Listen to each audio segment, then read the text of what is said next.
নমস্কাৰ সকলোকে আমাৰ অন্য এটা ভিডিঅ'লৈ স্বাগতম জনালোঁ। মই হৈছোঁ পবিত্ৰ আৰু আপোনালোকে চাই আছে ষ্টাডি উইথ পবিত্ৰ। আমি যি টপ 1000ৰ এটা চিৰিজ লৈ আহিছোঁ তাৰ আজি পাৰ্ট 4। যদি আগৰ ভিডিঅ'কেইটা চোৱা নাই তেন্তে গৈ চাব। আগত আমি 50টা কুৱেশ্যন আলোচনা কৰিলোঁ, আজি 51 নম্বৰ কুৱেশ্যনৰ পৰা আলোচনা কৰিম। গতিকে সকলোৱে ভিডিঅ'টো শেষলৈকে চাব বুলি আশা কৰিলোঁ। যিসকলে আমাৰ চেনেলটো আজি প্ৰথম চাইছা সেইসকলে চেনেলটো ছাবস্ক্ৰাইব কৰি লগৰ বন্ধু বান্ধৱীৰ সৈতে শ্বেয়াৰ কৰি দিবা। তেন্তে বেছি দেৰি নকৰি কুৱেশ্যনসমূহৰ মাজলৈ যাব বিচাৰিছোঁ। আজিৰ প্ৰথম কুৱেশ্যনটো তোমালোকৰ বাবে ৰখা হৈছে। ইয়াৰ উত্তৰটো কি হয় সকলোৱে কমেণ্ট কৰি জনাব। প্ৰথম কুৱেশ্যনটো সুধিছে, বাণ ৰজাৰ জীয়ৰী উষাক কোনে বিয়া কৰাইছিল? বাণ ৰজাৰ জীয়ৰী উষাক কোনে বিয়া কৰাইছিল সুধিছে। ইয়াৰ অপশ্যনত দিছে অনিৰুদ্ধই, শ্ৰীকৃষ্ণই, শিৱই, বলোৰামে। এই অপশ্যনকেইটাৰ ভিতৰত কোনটো শুদ্ধ হয় সকলোৱে কমেণ্ট কৰি জনাব বুলি আশা কৰিলোঁ। এতিয়া আহিছোঁ আজিৰ 2 নম্বৰ কুৱেশ্যন অৰ্থাৎ 52 নম্বৰ কুৱেশ্যনটোলৈ। 52 নম্বৰ কুৱেশ্যনটো সুধিছে, ডিস্কোভাৰী অৱ আছাম কিতাপখনৰ ৰচক কোন? ডিস্কোভাৰী অৱ আছাম কিতাপখনৰ ৰচক কোন সুধিছে। ইয়াত যিকেইটা অপশ্যন দিছে সেইকেইটাৰ ভিতৰত শুদ্ধ উত্তৰটো হৈছে অপশ্যন চি, সতীশ চন্দ্ৰ কাকতি। সতীশ চন্দ্ৰ কাকতি হৈছে ডিস্কোভাৰী অৱ আছাম কিতাপখনৰ ৰচক। এতিয়া আহিছোঁ তাৰ পিছৰ কুৱেশ্যনটোলৈ। তাৰ পিছৰ কুৱেশ্যন সুধিছে, ডিস্কোভাৰী অৱ ইণ্ডিয়া কিতাপখন কোনে লিখিছিল? ডিস্কোভাৰী অৱ ইণ্ডিয়া কিতাপখনৰ ৰচক কোন সুধিছে। এইটো অলপ খেলি মেলি হোৱা দেখা যায় কিছুমানৰ, গতিকে ইয়াত যিকেইটা অপশ্যন দিছে সেইকেইটাৰ ভিতৰত শুদ্ধ উত্তৰটো হৈছে অপশ্যন বি, জৱাহৰলাল নেহৰু। জৱাহৰলাল নেহৰু হৈছে ডিস্কোভাৰী অৱ ইণ্ডিয়া কিতাপখনৰ ৰচক। সকলোৱে মনত ৰাখিব, ডিস্কোভাৰী অৱ ইণ্ডিয়া কিতাপখনৰ ৰচক হৈছে জৱাহৰলাল নেহৰু আৰু ডিস্কোভাৰী অৱ আছাম কিতাপখনৰ লেখক হৈছে সতীশ চন্দ্ৰ কাকতি। এতিয়া আহিছোঁ ইয়াৰ পিছৰ কুৱেশ্যনটোলৈ। ইয়াৰ পিছৰ কুৱেশ্যন সুধিছে, সতী সাধিনী কোন বংশৰ আছিল? সতী সাধিনী কোন বংশৰ আছিল সুধিছে। ইয়াত যিকেইটা অপশ্যন দিছে সেইকেইটাৰ ভিতৰত শুদ্ধ উত্তৰটো হৈছে অপশ্যন ডি, চুতীয়া। সতী সাধিনী চুতীয়া বংশৰ আছিল। এতিয়া আহিছোঁ তাৰ পিছৰ কুৱেশ্যনটোলৈ। তাৰ পিছৰ কুৱেশ্যন সুধিছে, ভাৰতীয় জাতীয় কংগ্ৰেছ কোন চনত গঠন হৈছিল? ভাৰতীয় জাতীয় কংগ্ৰেছ কোন চনত গঠন হৈছিল সুধিছে। ইয়াত যিকেইটা অপশ্যন দিছে সেইকেইটাৰ ভিতৰত শুদ্ধ উত্তৰটো হৈছে অপশ্যন এ, 1885 চনত। 1885 চনত ভাৰতীয় জাতীয় কংগ্ৰেছ প্ৰতিষ্ঠা হৈছিল। যিসমূহ কুৱেশ্যন আমি আলোচনা কৰোঁ সেইসমূহ গ্ৰেড 3 আৰু গ্ৰেড 4 দুয়োটা হোৱাকৈ আলোচনা কৰিম। গতিকে কিছু কুৱেশ্যন গ্ৰেড 3 সকলৰ বাবে উজু হ'ব পাৰে, গতিকে যাতে কোনো বেয়াকৈ নকয়। এতিয়া আহিছোঁ তাৰ পিছৰ কুৱেশ্যনলৈ। তাৰ পিছৰ কুৱেশ্যন সুধিছে, অৰুণাচলৰ ৰাজধানী কি আছিল? অৰুণাচলৰ ৰাজধানী কি সুধিছে। ইয়াত যিকেইটা অপশ্যন দিছে সেইকেইটাৰ ভিতৰত শুদ্ধ উত্তৰটো হৈছে অপশ্যন বি, ইটানগৰ। অৰুণাচলৰ ৰাজধানী হৈছে ইটানগৰ। ৰাজধানীৰ ওপৰত কুৱেশ্যন অহা দেখা যায় পৰীক্ষাসমূহত, গতিকে সকলোৱে ৰাজধানীৰ ওপৰত চাই যাব। এতিয়া আহিছোঁ তাৰ পিছৰ কুৱেশ্যন অৰ্থাৎ 57 নম্বৰ কুৱেশ্যনটোলৈ। 57 নম্বৰ কুৱেশ্যন সুধিছে, মোৱামৰীয়া বিদ্ৰোহ কিমান চনত হৈছিল? মোৱামৰীয়া বিদ্ৰোহ কিমান চনত সংঘটিত হৈছিল সুধিছে। ইয়াত যিকেইটা অপশ্যন দিছে সেইকেইটাৰ ভিতৰত শুদ্ধ উত্তৰটো হৈছে অপশ্যন ডি, 1769 চনত। 1769 চনত মোৱামৰীয়া বিদ্ৰোহ সংঘটিত হৈছিল। লগতে মনত ৰাখিবা মোৱামৰীয়া বিদ্ৰোহ আহোম ৰজা লক্ষ্মী সিংহৰ দিনত সংঘটিত হৈছিল। এতিয়া আহিছোঁ 58 নম্বৰ কুৱেশ্যনটোলৈ। 58 নম্বৰ কুৱেশ্যনটো সুধিছে, কোচ ৰাজ্যৰ প্ৰতিষ্ঠা কোনে কৰিছিল? কোচ ৰাজ্যৰ প্ৰতিষ্ঠাপক কোন সুধিছে। যিকেইটা অপশ্যন দিছে সেইকেইটাৰ ভিতৰত শুদ্ধ উত্তৰটো হৈছে অপশ্যন এ, বিশ্বসিংহ। বিশ্বসিংহ হৈছে কোচ ৰাজ্যৰ প্ৰতিষ্ঠাপক। এতিয়া আহিছোঁ তাৰ পিছৰ কুৱেশ্যনটোলৈ। তাৰ পিছৰ কুৱেশ্যন সুধিছে, ব্ৰিটিছসকলে কেতিয়া কছাৰী ৰাজ্য অধিকাৰ কৰিছিল? ব্ৰিটিছসকলে কেতিয়া কছাৰী ৰাজ্য অধিকাৰ কৰিছিল সুধিছে। ইয়াত যিকেইটা অপশ্যন দিছে সেইকেইটাৰ ভিতৰত শুদ্ধ উত্তৰটো হৈছে অপশ্যন বি, 1832 চনত। 1832 চনত ব্ৰিটিছসকলে কছাৰী ৰাজ্য অধিকাৰ কৰিছিল। এতিয়া আহিছোঁ 60 নম্বৰ কুৱেশ্যনটোলৈ।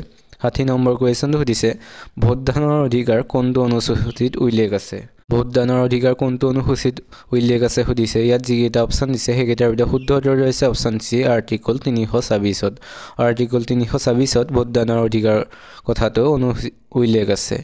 এতিয়া আহিছোঁ তাৰ পিছৰ কুৱেশ্যনলৈ। তাৰ পিছৰ কুৱেশ্যন সুধিছে, টোকলাই চাহ গৱেষণা কেন্দ্ৰটো কোন জিলাত আছে? টোকলাই চাহ গৱেষণা কেন্দ্ৰটো কোন জিলাত আছে সুধিছে। ইয়াত যিকেইটা অপশ্যন দিছে সেইকেইটাৰ ভিতৰত শুদ্ধ উত্তৰটো হৈছে অপশ্যন এ, যোৰহাট জিলাত। যোৰহাট জিলাত টোকলাই চাহ গৱেষণা কেন্দ্ৰটো অৱস্থিত।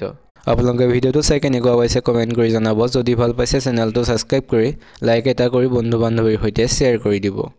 63 নম্বৰ কুৱেশ্যনটোলৈ 62 নম্বৰ কুৱেশ্যনটোলৈ। 62 নম্বৰ কুৱেশ্যন সুধিছে, আমলখি আৰু নেমু টেঙাত কি ভিটামিন থাকে? আমলখি আৰু নেমু টেঙাত কি ভিটামিন থাকে সুধিছে। ইয়াত যিকেইটা অপশ্যন দিছে সেইকেইটাৰ ভিতৰত শুদ্ধ উত্তৰটো হৈছে option C, vitamin C. Vitamin C আমলখি আৰু নেমু টেঙাত থাকে। টেঙা জাতীয় বস্তুসমূহত ভিটামিন চি থাকে সকলোৱে জানেই চাগে।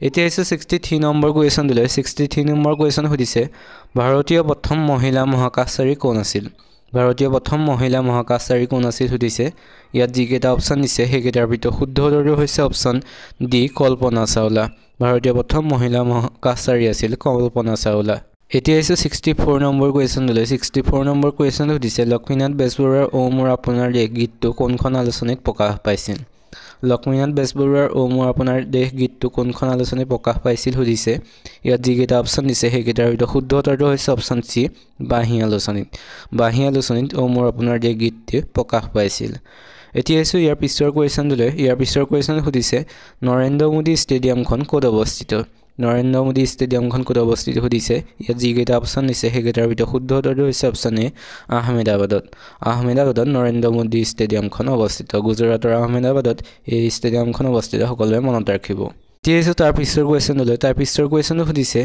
জিম্বাবুৱেৰ ৰাজধানী চহৰখনৰ নাম কি জিম্বাবুৱেৰ ৰাজধানী চহৰখনৰ নাম কি সুধিছে ইয়াত যিকেইটা অপচন দিছে সেইকেইটাৰ ভিতৰত শুদ্ধ উত্তৰটো হৈছে অপচন বি হাৰাৰে হৈছে জিম্বাবুৱেৰ ৰাজধানী চহৰ এতিয়া হৈছে 67 নম্বৰ কুৱেশ্যন দিলে 67 নম্বৰ কুৱেশ্যন সুধিছে আহোম সাম্ৰাজ্যৰ শেষৰ ৰজাজনৰ নাম কি আহোম সাম্ৰাজ্যৰ শেষৰ ৰজাজনৰ নাম কি সুধিছে ইয়াত যিকেইটা অপচন দিছে সেইকেইটাৰ ভিতৰত শুদ্ধ উত্তৰটো হৈছে অপচন চি পুৰন্দৰ সিংহ হৈছে আহোম সাম্ৰাজ্যৰ শেষৰজন ৰজা আৰু লগতে মনত ৰাখিব আহোম সাম্ৰাজ্যৰ শেষৰ ৰাজধানী হৈছে যোৰহাট এতিয়া হৈছে তাৰ পিছৰ কুৱেশ্যন দিলে তাৰ পিছৰ কুৱেশ্যন সুধিছে অসমৰ দ্বিতীয়গৰাকী মুখ্যমন্ত্ৰী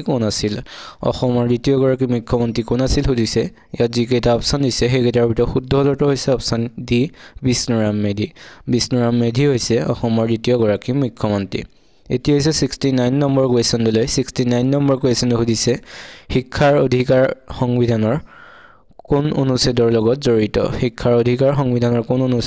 জড়িত সুধিছে ইয়াত যিকেইটা অপচন দিছে সেইকেইটাৰ ভিতৰত শুদ্ধ উত্তৰটো হৈছে অপচন এ 21 অনুচ্ছেদৰ লগত শিক্ষাৰ অধিকাৰ সংবিধানৰ জড়িত এতিয়া হৈছে 70 নম্বৰ কুৱেশ্যন দিলে 70 নম্বৰ কুৱেশ্যন সুধিছে অসম ৰাজ্যিক চিৰিয়াখানা ক'ত অৱস্থিত সুধিছে ইয়াত যিকেইটা অপচন দিছে সেইকেইটাৰ ভিতৰত শুদ্ধ উত্তৰটো হৈছে অপচন বি গুৱাহাটীত অসম ৰাজ্যিক চিৰিয়াখানা অৱস্থিত আপোনালোকে ভিডিঅ'টো চাই কেনেকুৱা পাইছে এটা কমেণ্ট কৰি জনাব যদি ভাল পাইছে চেনেলটো ছাবস্ক্ৰাইব কৰি লাইক এটা কৰিব নাপাহৰিব এতিয়া হৈছে তাৰ পিছৰ কুৱেশ্যন দিলে তাৰ পিছৰ কুৱেশ্যনটো সুধিছে প্ৰথম অসমীয়া শিশু চলচ্চিত্ৰখনৰ নাম কি সুধিছে ইয়াত যিকেইটা অপচন দিছে সেই অপচনকেইটাৰ ভিতৰত শুদ্ধ উত্তৰটো হৈছে অপচন এ অবুজ বেদনা হৈছে প্ৰথম অসমীয়া শিশু চলচ্চিত্ৰ এতিয়া হৈছে 72 নম্বৰ কুৱেশ্যন দিলে 72 নম্বৰ কুৱেশ্যন সুধিছে অসম সাহিত্য সভাই প্ৰকাশ কৰা প্ৰথম অসমীয়া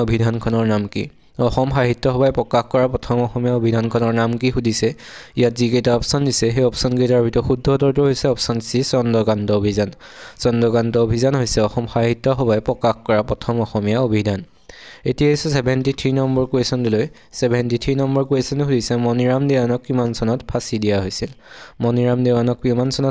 হৈছিল সুধিছে ইয়াত যিকেইটা অপচন দিছে সেইকেইটাৰ ভিতৰত শুদ্ধ উত্তৰটো হৈছে অপচন ডি 1858 চনত মণিৰাম দেৱানক ফাঁচি দিয়া হৈছিল এতিয়া হৈছে 74 নম্বৰ কুৱেশ্যন দিলে 74 নম্বৰ কুৱেশ্যনটো সুধিছে ভাৰতৰ প্ৰশাসনিক ব্যৱস্থাৰ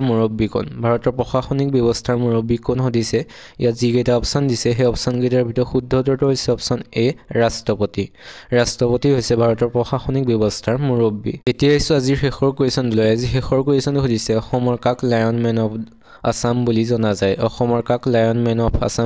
যায় সুধিছে ইয়াত যিকেইটা অপচন দিছে অপচনকেইটাৰ ভিতৰত শুদ্ধ উত্তৰটো হৈছে অপচন চি ৰাধা গোবিন্দ বৰুৱাক অসমৰ লায়ন মেন অফ আছাম বুলি জনা যায় এইকেইটাই আছিল আজিৰ কুৱেশ্যন ভিডিঅ'টো চাই কেনেকুৱা পালে সকলোৱে কমেণ্ট কৰি জনাব যিসকলে চেনেলটো এতিয়াও ছাবস্ক্ৰাইব কৰা নাই সেইসকলে চেনেলটো ছাবস্ক্ৰাইব কৰি দিয়ক আমাৰ চেনেলটো ইতিমধ্যে 17,000 ছাবস্ক্ৰাইবাৰ অতিক্ৰম কৰিলে সকলোকে বহুত ধন্যবাদ থাকিল সকলোৱে এনেদৰে ছাপোৰ্ট কৰি যাব বুলি আশা কৰিলোঁ যিসকলে এতিয়াও চেনেলটো ছাবস্ক্ৰাইব কৰা নাই সেইসকলে চেনেলটো ছাবস্ক্ৰাইব কৰি দিয়ক অতি সোনকালে 20,000 ছাবস্ক্ৰাইবাৰ হোৱাটো বিচাৰোঁ গতিকে সকলোৱে ছাবস্ক্ৰাইব কৰি দিব বুলি আশা কৰিলোঁ আজিলৈ তেন্তে ভিডিঅ'টো ইমানেই ধন্যবাদ